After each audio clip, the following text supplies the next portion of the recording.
G'day folks, it's Dave Medlock here from Nitelights. It's the 21st of September 2015 at about probably 7 o'clock at night.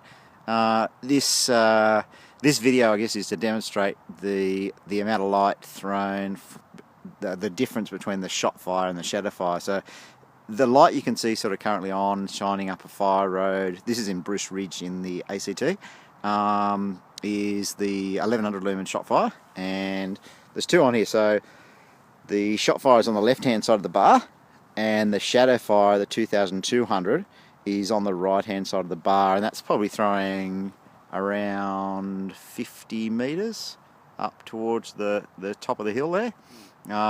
So I'll quickly click it off the bar and just show you sort of up in a tree. It gives you a rough idea. So it's not a spot as in it's going to leave an outside reflective edge. So when you're bombing down single track, you can see clearly. So if I bring it right down, you can see there's no sort of real sharp edge. So that's called an orange peel diffuser. So that's the 1100, and I'll quickly flick it off. So if you sort of reference the tree halfway up the hill up there, and I'll flick this off, and then I'll flick on the Shadowfire 2000, and you can see the difference. So this is enough light. Definitely the 1100 is enough light for 95% of riders. You'll have no problems doing 40 kilometers an hour through the bush just on the 1100 alone. But so you can see the width there. So I'll quickly turn this off and show you the Shadowfire. You can see how dark it is in a tick, so pitch black pretty well.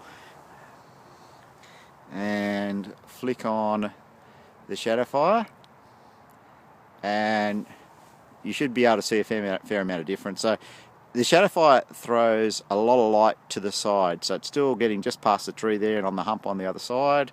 Hopefully you can see that okay in this video. And lots of width. So if you've got problems with kangaroos jumping in from the side, this is the 2000 is probably the light for you. So they're the difference in between the two. If you're running both, so the Shadowfire is now on the 2000. I'll click this on. So that's bringing the 1100 in, so you can just see how powerful the 1100 is, but it's not as spread.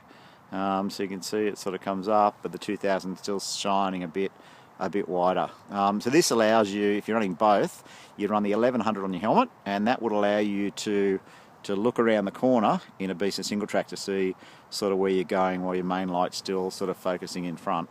So they're the two lights together, the Shotfire and the Shadowfire. You can see you've got the width, but you've got the manoeuvrability of the Shotfire on a helmet if you want to look around a corner. So I'll show you this in some single track in a second, and you'll see. Obviously it's going to well and truly be enough light. But thanks very much for listening, folks. Dave Medlock from Nitelights.